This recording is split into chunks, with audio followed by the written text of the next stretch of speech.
सर्वांना पहिल्यांदा 75व्या वर्षाच्या अमृत महोत्सवाच्या मनपूर्वक शुभेच्छा देतो।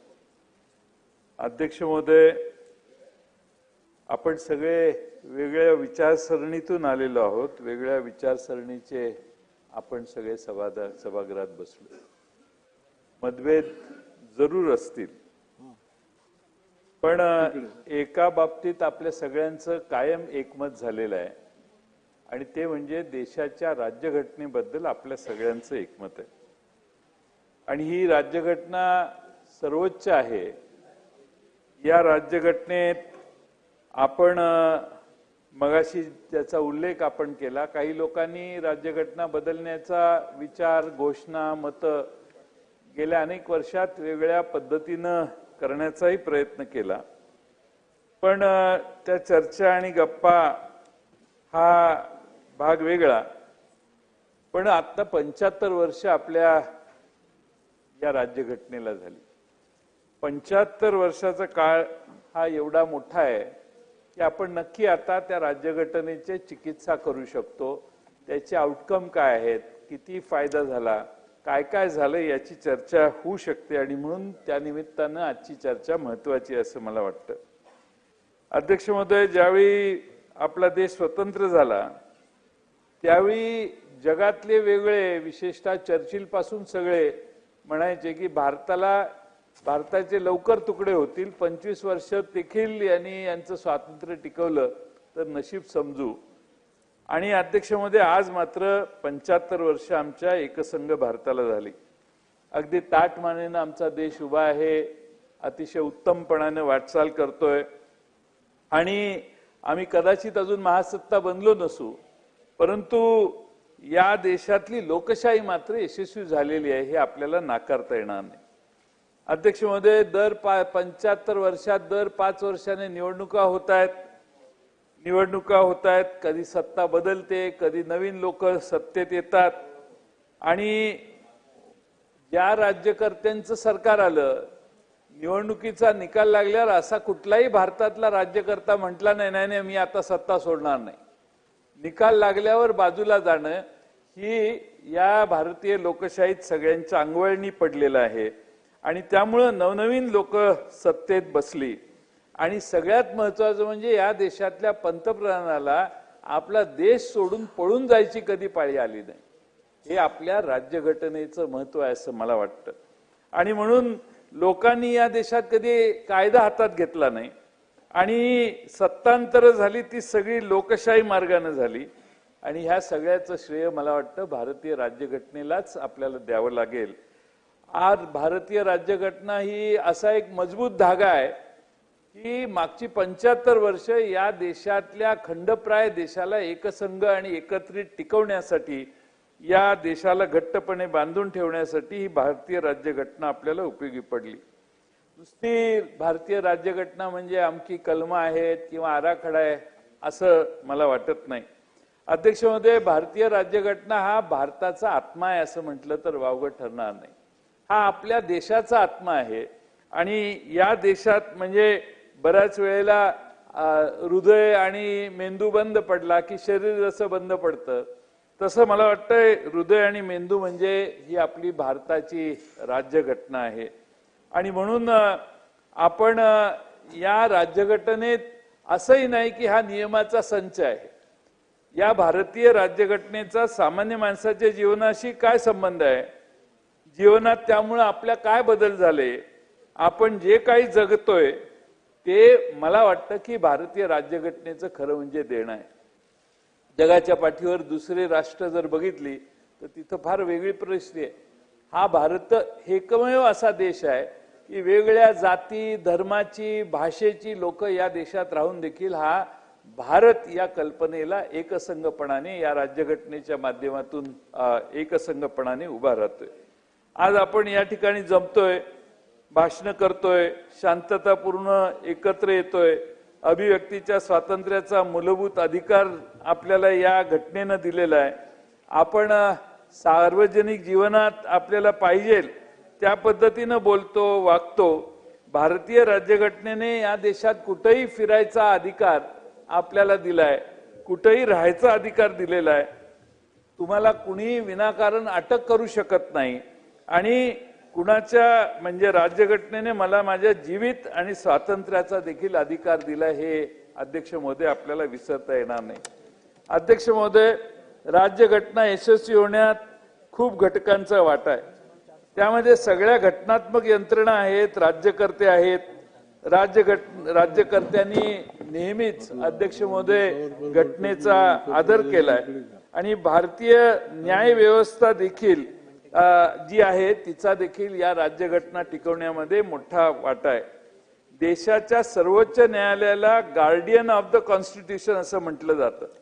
म्हणजे अध्यक्ष महोदय, अकॅडमिकली संरक्षण, राज्यघटनेचे संरक्षक कोणी असेल तर ते देशाचं सर्वोच्च न्यायालय आहे.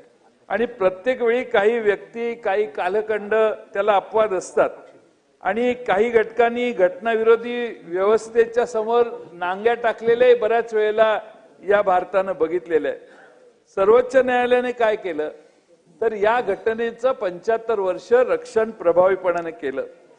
पण राज्यघटनेच्या प्रत्येक तरतुदीच्या मागे घटनाकारांचा जो विचार होता त्या विचाराचं रक्षण करण्याचं काम देखील अध्यक्ष महोदय न्यायालयाने, सर्वोच्च न्यायालयाने केलं, हे आपल्याला विसरता येणार नाही.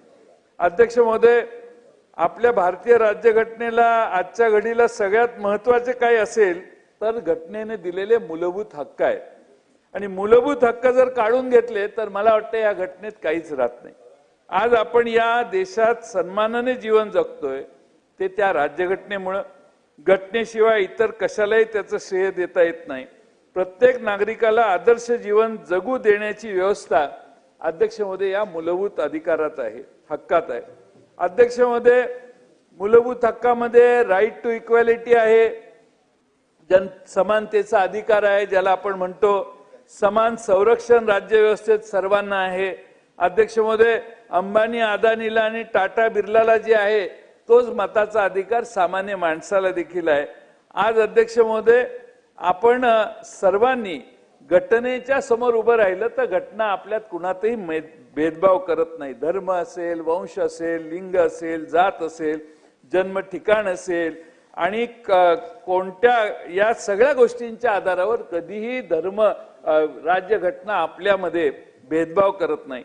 अध्यक्ष महोदय, तुमची जात, धर्म काही आहे म्हणून तुम्हाला कोणतेही दुकान, रेस्टॉरंट, हॉटेल, मनोरंजनाच्या जागा इथं प्रवेश नाकारला जातो असं होत नाही. सार्वजनिक विहिरी, तळी, घाट, रस्ते इथंही कोणालाही आता अडवता येत नाही. हजारो वर्षाचा जातीगत अन्याय, अनेक वर्ष, हजारो वर्ष जातीगत अन्याय, जाती वर्ण व्यवस्था या देशातली जी होती, या देशात जी वर्ण व्यवस्था होती ती मोडून काढण्याचं काम डॉक्टर बाबासाहेब आंबेडकरांनी त्यांच्या लेखणीच्या एका फटकाऱ्यात संपवलं.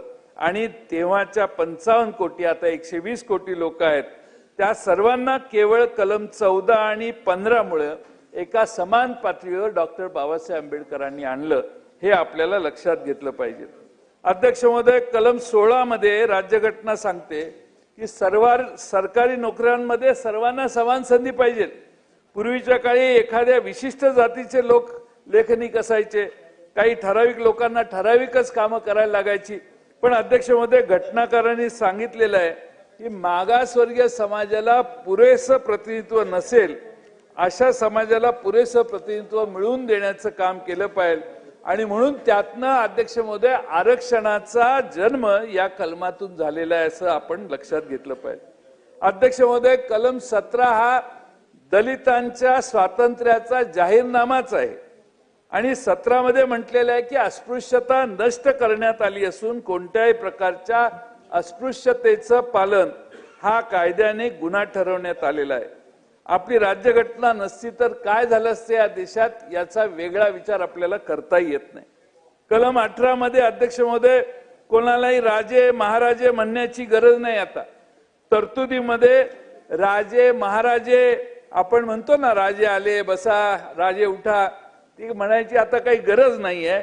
संविधानाने त्यांना बरखास्त केलेलं आहे आणि कोणताही नागरिक आणि एखाद्या संस्थानाचा राजा देखील आता समान झालेला आहे. ते त्यांना बघितल्यामुळेच हे मला सुचलं. पण तुम्ही त्यांच्या गडीवर कधी गेलाय का? त्यांच्या गडीवर गेलाय का? अतिशय सुंदर गडी आहे त्यांची. त्यामुळं अतिशय चांगलं गडी आहे त्यांची. कलम 19 तर अध्यक्ष महोदय सर्वांसाठी महत्वाचं आहे. आपण राजकीय पक्ष सभा बैठका घेतो, तो अधिकार आपल्याला कलम 19 अ आणि ब मुळे मिळालाय. लोक संघटना स्थापन करतात, तो अधिकार 19 क ने आपल्याला मिळालाय. फिरण्याचं आणि कायमस्वरूपी राहण्याचं कोणताही व्यवसाय करण्याचा अधिकार देखील आपल्याला मिळाला. अध्यक्ष महोदय, आता काल परवा आपण एक कायदा आणलाय, आता जॉईंट सिलेक्ट कमिटीकडे गेलाय. या सगळ्या मुद्द्यांवर आम्ही चर्चा करू. त्यावेळी आम्हाला शंका आहे की या सगळ्या मुद्द्यांवर त्या कायद्यातली जी दुरुस्ती आपण आणतोय त्याने गदा येण्याचा संभव आहे. पण आम्ही त्या जॉईंट सिलेक्ट कमिटीमध्ये आमची मतं मांडू. अध्यक्ष महोदय, 20वा कलम जे आहे, एक कायदा अस्तित्वात असल्याखेरीज कोणत्याही व्यक्तीला कोणत्याही गुन्ह्यात दोषी ठरवता येणार नाही. एखाद्या व्यक्तीने एखादा गुन्हा केला तर त्या व्यक्तीला त्या गुन्ह्याबाबत कायदा अस्तित्वात नसेल तर त्याला अटक करण्याची, त्याला शिक्षा देता येणार नाही. फक्त लोकभावना आहे म्हणून कोणालाही शिक्षा देता येणार नाही. हे सगळ्यात महत्वाचं अध्यक्ष महोदय आहे. कलम 21 मध्ये अध्यक्ष महोदय राज्यघटनेतलं सर्वात महत्वाचं कलम आहे. 400हून अधिक कलम राज्यघटनेत आहेत. पण अध्यक्ष महोदय 21व्या कलमात 2 ओळीच्या कलमामध्ये संपूर्ण राज्यघटनेचं सार सामावलेलं आहे. हे कलम म्हणते की कायद्यामध्ये नमूद असलेली प्रक्रिया पार पाडल्याशिवाय कोणाचे जीवित अथवा स्वातंत्र्य हिरावून घेता येणार नाही. आता उत्तर प्रदेशमध्ये काही आरोपींना गोळ्या मारून ठार करण्यात आलं. ते राज्यघटनेला अजिबात अपेक्षित नाहीये. मध्ये कसाबला फाशी देण्याचा प्रसंग आला, त्यावेळी अनेक राजकारणातले नेते म्हणायचे गेटवे ऑफ इंडियाच्या चौकात न्या आणि त्याला फाशी द्या. त्याला हिअरिंग नाही, काय नाही, त्याला डायरेक्ट फाशी द्या. मग लोकांनाही बरं वाटतं की विरोधक एवढी मागणी करतायत आणि याला का फाशी देत नाहीत.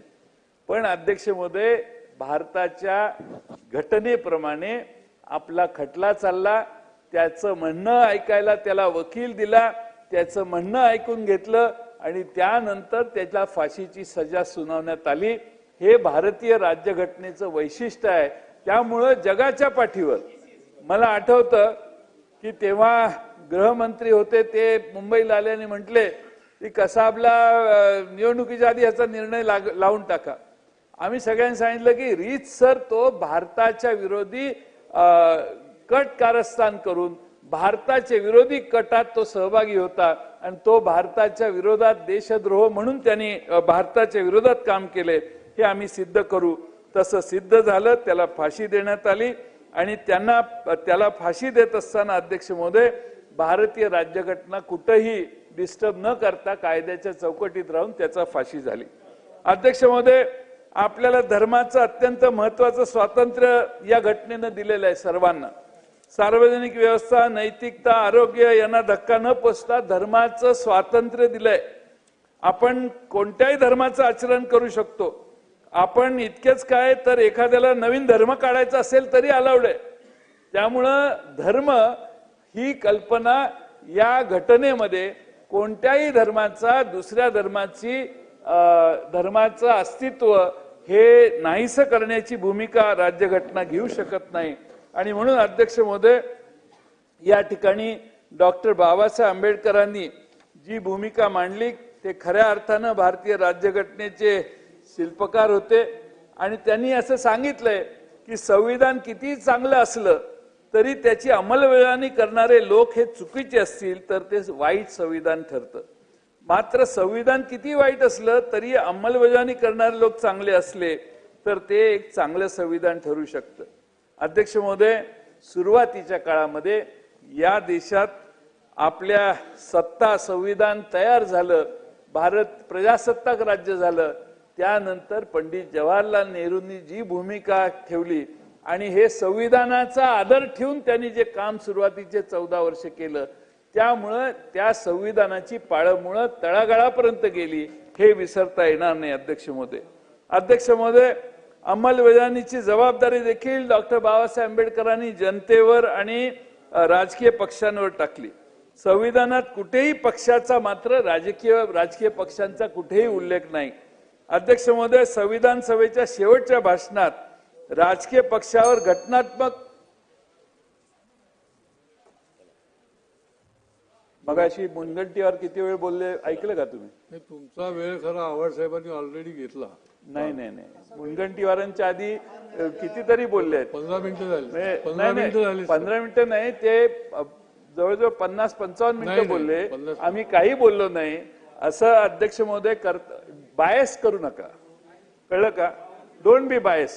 हे जरा जादा होतंय, बरोबर नाही. पण तुम्हाला त्रास होईल असंही मी काय बोलत नाही. काय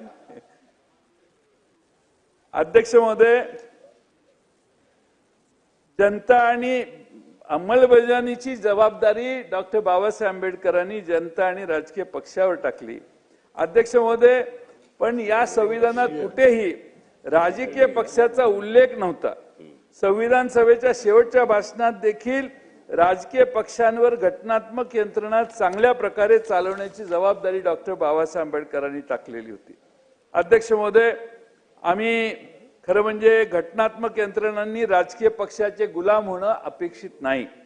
पण आता अलीकडे काय झाले कळत नाही. अध्यक्ष महोदय, आज मागील वर्षी भारतातले 2 हायकोर्ट जज रिटायर झाल्यावर एका राजकीय पक्षाचे सदस्य झाले आणि रिटायर झाल्यावर परत पद मिळवण्यासाठी हे जज पण लाचार व्हायला लागले. हे भारतीय राज्यघटनेपुढचा नवा चॅलेंज आहे असं मला वाटतं. अध्यक्ष महोदय, असा एक कायदा केला पाहिजे की रिटायर झाला की तो घरीच गेला पाहिजे, त्याला कुठलीही संधी देता कामा नये. पण अध्यक्ष महोदय, त्याच्याऐवजी या जजेस लोकांना राज्यसभेत येऊन बसायची हौस निर्माण व्हायला लागलेली आहे. हा एक अतिशय गंभीर प्रश्न आहे असं मला वाटतं. अध्यक्ष महोदय, उच्च न्यायालयाचे न्यायाधीश हे फार मोठं घटनात्मक पद असतं. पण हायकोर्टाचा जज जरी बडतर्फ करायचा असेल तर 2/3 बहुमताने संसदेला प्रस्ताव पारित करावा लागतो. त्याच वेळी हायकोर्ट जजला बडतर्फ करू शकता येतं आणि त्यामुळे अध्यक्ष महोदय, तो अधिकार फक्त संसदेला आपल्या आहे. आणि त्यामुळे अध्यक्ष महोदय, घटनात्मक यंत्रणांबद्दल तर काही बोलायलाच नको. अध्यक्ष महोदय, निवडणूक आयोग तर लोकांच्या अकाउंटला अधिक महिन्यांचे पैसे जावेत म्हणून अगदी 2-2 महिने निवडणुका लांबून शेवटच्या क्षणी निवडणुका घेऊ लागलेला आहे. जयंत पाटील साहेब, आपण असं करूया, आता 4:04 झाली आहे. आपण 3:40ला सुरू केलेलं, तर 4:10ला मला रिप्लाय चालू करायचा आहे सीएम साहेबांचा. मुनगंटीवार साहेब 3 वाजल्यापासून 3:40 पर्यंत बोलले आहेत. माझी विनंती अशी राहील की आपण आता 3:40ला सुरू केलं, माझ्या रेकॉर्ड आहे 3:40 पासून केलं. आपण एक 3 वाजता सुरू केलं. आपण एक 10 मिनिटात कन्क्लूड करूया. 4:15ला बरोबर आपण सीएम साहेबांचा रिप्लाय घेऊ. भाषणच थांबवतो. घटनेबद्दल बोलायचं काही राहिलंच नसेल तर थांबवतो मी. ही जर पद्धत असेल. अध्यक्ष महोदय, सत्तारूढ पक्षाचे एक सदस्य 45-47 मिनिटं बोलले. आम्ही कुणी गप्प बोललेलो होतो.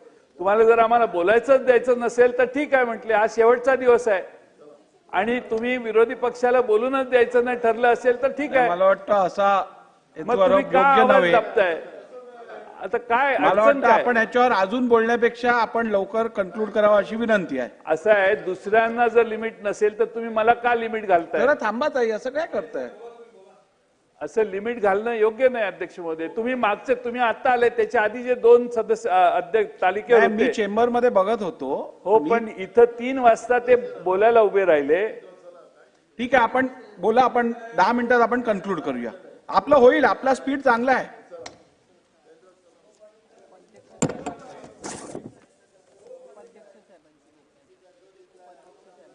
बोला जयंत पाटील साहेब, बोला.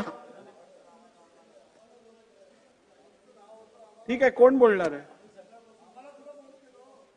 मी 4:15ला रिप्लाय चालू करणार आहे नाना, त्या हिशोबाने आपण चला. नाना बोला, कोण बोलणार आहे? वेळेचं बंधन नाही टाकलं तर सभागृह चालणार कसं सांगा ना मला.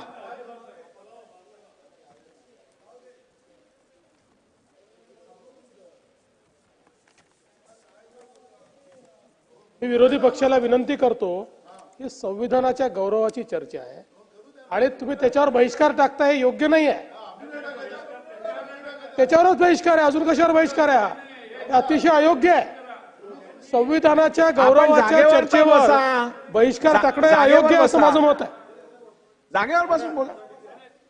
जयंत पाटील साहेब नाही, पण कसं चालणार चर्चा? आपल्या पुढे बसून तर घ्या. बसा बसा बसा बसा. आपण आता मी विनंती केल्यानंतर पण तुम्ही बसणार नाहीत का?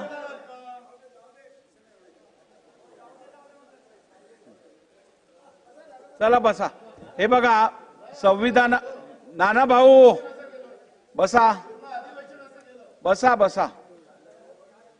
मग काय आहे बघा, महत्वपूर्ण चर्चा आहे, सगळ्यांनी बोलायची इच्छा व्यक्त केलेली आहे, पण आपल्याला थोडासा वेळेचा भान ठेवून करायला लागणार. आजचा शेवटचा दिवस आहे. तुम्ही सांगत असता किती तास कामकाज झालं, कुणी किती काय केलं. माझी एकच विनंती आहे की अजून भाषण होणार आहेत, सीएम साहेबांचं पण भाषण होणार आहे, तर एकंदरीत कामकाजामध्ये विरोधी पक्षाच्या सन्माननीय सदस्यांनी किती वेळ त्या ठिकाणी बोललेत आणि सत्ताधारी किती वेळ बोलले हे एकदा रेकॉर्डवर येऊ द्या. कारण नसताना बाहेर आपली बदनामी होती की आम्हाला बोलून देत नाही, आम्हाला बोलून देत नाही, आम्हाला बोलून देत नाही. संख्येचा विचार करता भरपूर त्यांना बोलून दिलेले, अजून तुम्ही बोलून देताय. धन्यवाद. चला.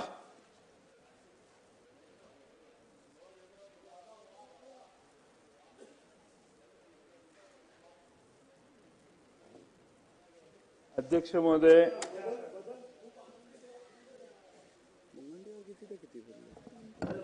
या राज्यघटनेमध्ये असं कुठेही म्हटलेलं नाही की संख्या कमी असेल त्यांना कमी बोलावं.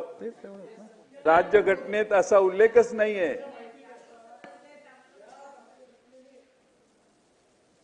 विधानसभेचे नियम बनवून दिलेले आहेत. त्या विधानसभेच्या नियमामध्ये अध्यक्षांना हा अधिकार आहे की कोणाला बोलायला किती वेळ द्यायचा, आणि अध्यक्षांच्या त्या अधिकाराचं उल्लंघन केलं तर ते या राज्यघटनेचं उल्लंघन ठरतं. हे जे आहे हे लाईटच गेली.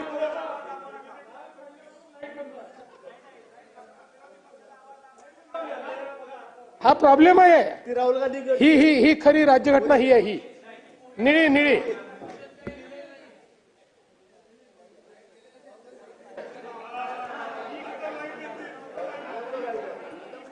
अध्यक्ष महोदय, याच्यामध्ये असं म्हटलेलं आहे की सर्व सदस्य समान आहेत तुमच्या समोर, आणि सर्व सदस्यांना एखाद्याला 40 मिनिटं बोलायला दिलं तर दुसऱ्यालाही 40 मिनिटं, किमान 40 मिनिटाच्या ऐवजी 35 मिनिटं बोलायला द्यायचं.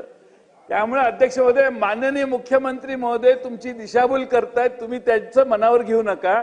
ही चर्चा संपल्यानंतर मी वेळेचा रेकॉर्ड स्वतः जयंत पाटील साहेबांकडे पाठवणार आहे. हा वेळ माझ्या दादा बोलले, मी बोललो तो कट झाला वेळ,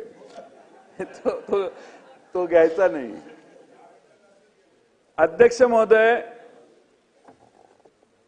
महोदय, या ठिकाणी आम्ही आपणाला हे सांगणं गरजेचं आहे की अध्यक्ष महोदय, 73वी आणि 74 आपण काही घटना दुरुस्त्या केल्या, तशी 73वी 74वी घटना दुरुस्ती आपण केली, पण अध्यक्ष महोदय ही घटना दुरुस्ती आता व्यर्थ आहे का काय असं आम्हाला सगळ्यांना शंका येते. कारण 3-3 वर्ष स्थानिक स्वराज्य संस्थांच्या निवडणुकाच झालेल्या नाही, आणि राज्याच्या लोकशाहीबद्दल एक खेळ चालू आहे का काय, आणि जनता मात्र आणि अध्यक्ष महोदय सगळी यंत्रणा, घटनात्मक यंत्रणा हा सगळा खेळ मूकपणे पाहत बसली, अशी आपली अवस्था आहे. अध्यक्ष महोदय, या ठिकाणी आजच्या काळात व्यक्तिपूजक भक्तिपंथ मोठ्या प्रमाणावर उदयाला आलेला आहे. एखाद्याची एवढी स्तुती होते की सगळी बाजू घटना आणि बाकीच्या व्यवस्था बाजूला राहतात आणि व्यक्तिस्तोम वाढायला लागले.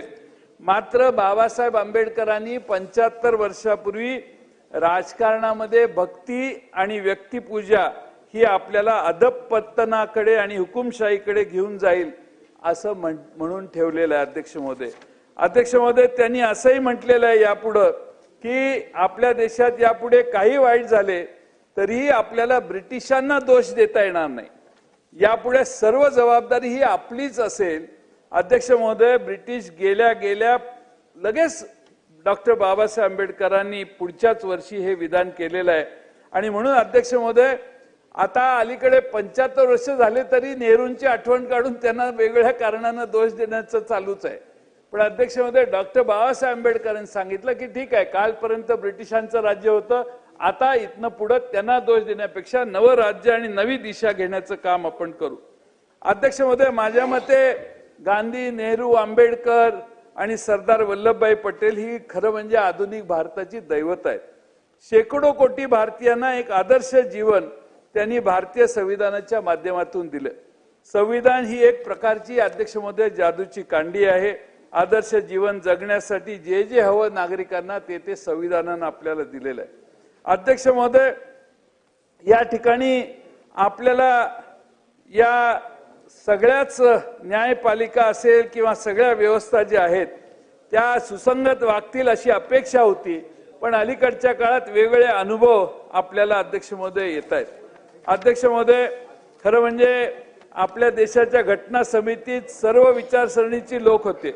त्यामध्ये जसं काँग्रेसचं बहुमत होतं तसे काँग्रेसचे कठोर टीकाकार असणारे डॉक्टर बाबासाहेब आंबेडकर हे तर घटना मसुदा समितीचे प्रमुख होते. हिंदू महासभेचे श्यामाप्रसाद मुखर्जी देखील होते. अनेक तरतुदींना घटना सभेतील काही सदस्यांनी विरोधी केला होता. अध्यक्ष महोदय, तत्कालीन सत्ताधाऱ्यांनी त्यांना विरोध करणाऱ्यांना घटना समितीतल्या काही देशद्रोही म्हणून त्यांचा कधी उल्लेख केला नाही. प्रत्येकाला मतं असतात, प्रत्येक जण मांडत असतो. अध्यक्ष महोदय, आपण या ठिकाणी सर्वात महत्वाचा मुद्दा म्हणजे ही राज्यघटना ही आपण स्वतः तयार करून स्वतःलाच अर्पण केलेली आहे. अनेक देशामध्ये कोणत्या तरी धर्माला अर्पण केलेले आहेत, काही महामानवांना अर्पण केलेले आहेत, पण आपण स्वतःला तयार करून आपली राज्यघटना अर्पण केलेली आहे. आणि म्हणून एक प्रकारे आपण सगळे राज्याचे भाग्यविधाते आहोत असा संदेश देण्याचं काम अध्यक्ष महोदय त्यातून केलेलं आहे. दुसरं एक वैशिष्ट्य राज्यघटनेचं अध्यक्ष महोदय असं आहे की स्वातंत्र्य चळवळ ही पूर्णपणे महात्मा गांधींच्या भोवती केंद्रित होती. पण अध्यक्ष महोदय, त्या राज्यघटनेमध्ये महात्मा गांधींच्या नावाचा उल्लेख पण केला गेला नाही. अध्यक्ष महोदय, कोणत्याही व्यक्तीच्या नावाचा राज्यघटनेत उल्लेख सुद्धा करण्यात आलेला नाही. आणि ही घटना पूर्णपणे विवेकनिष्ठ राहून व्यक्ती केंद्रित न करण्याचा घटनाकारांचा प्रयत्न होता. सर्वच ठिकाणी आता अलीकडे व्यक्ती केंद्रित कार्यक्रम चालू दिसतोय. हा भाग अध्यक्ष महोदय वेगळा.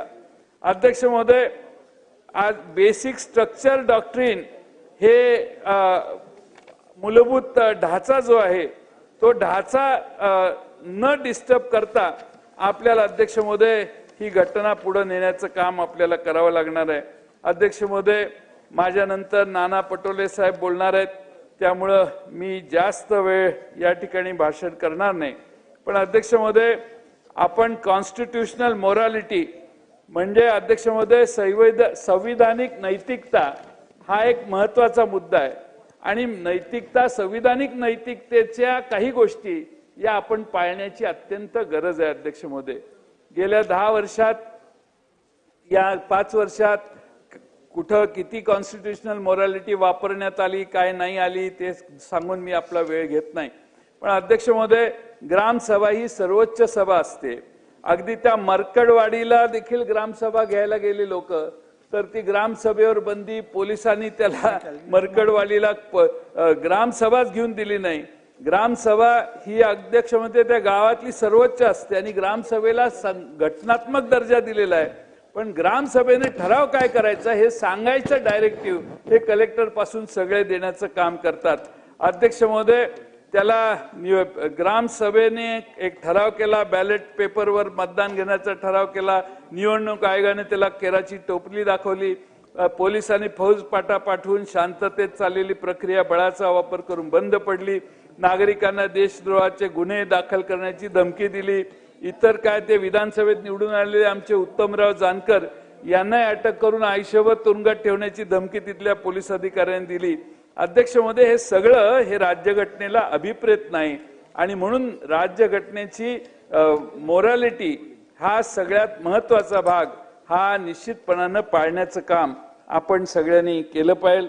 बोलण्यासारखे अनेक विषय आहेत, पण माझी एवढीच अपेक्षा आहे की अध्यक्ष महोदय, या राज्यघटनेप्रमाणे या सभागृहाचं कामकाज चाललं पाहिजे.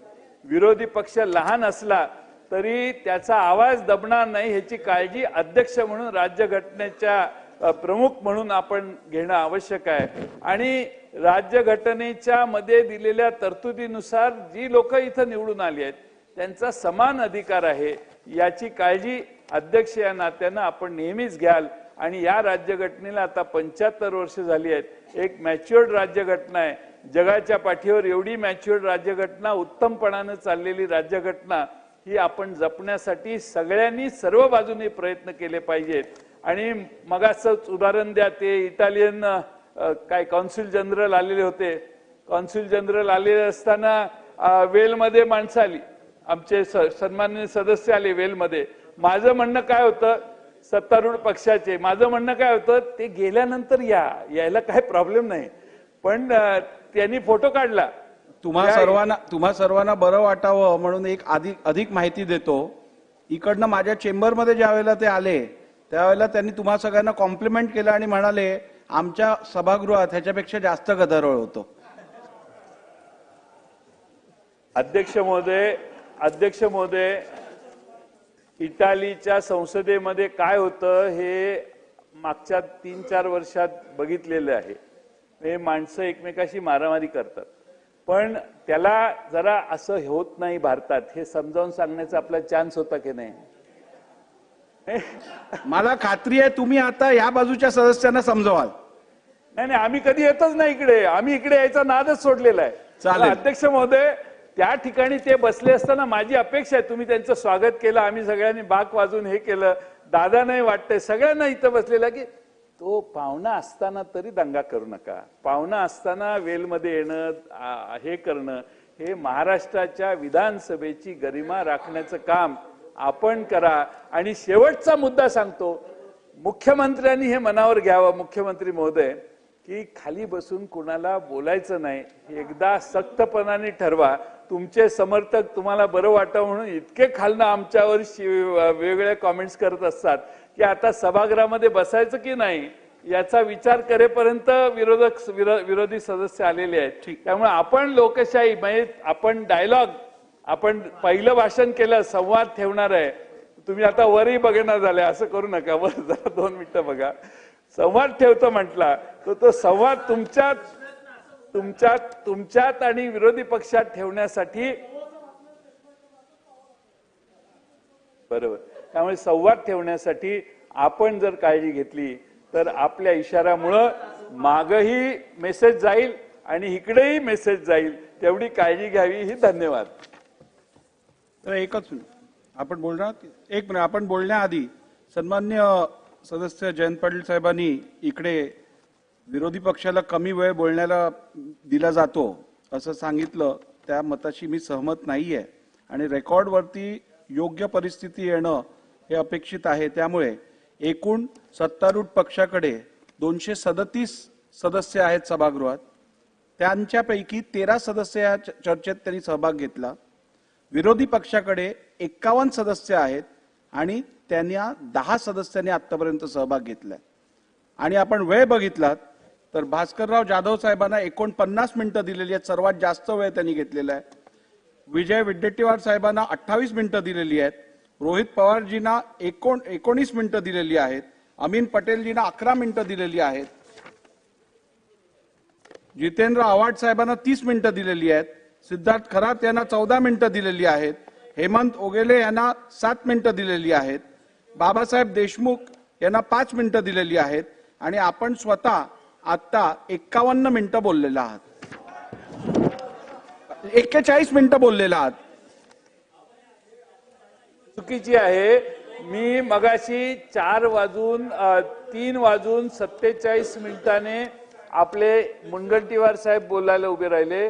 त्यांनी 3:42 बोलले. सभागृहाच्या त्यानंतर मी आता कामकाजाची बोललो. अधिकृत ते प्रत, आपल्याकडे चुकीची वेळेची माहिती. अधिकृत प्रत मी आपल्याकडे पाठवून देईन. चला. अध्यक्ष महाराज, आपण जे काही आता सूचना केल्यात वरतून, आपली नियमावली अशी आहे अध्यक्ष महाराज की आपण जेव्हा वेळापत्रक ठरवतो, अर्धा तास, अर्धा काळ त्यांचा, अर्धा काळ आमचा, आणि उत्तरासहित ऐका. नाही मी या विषयाला तर काही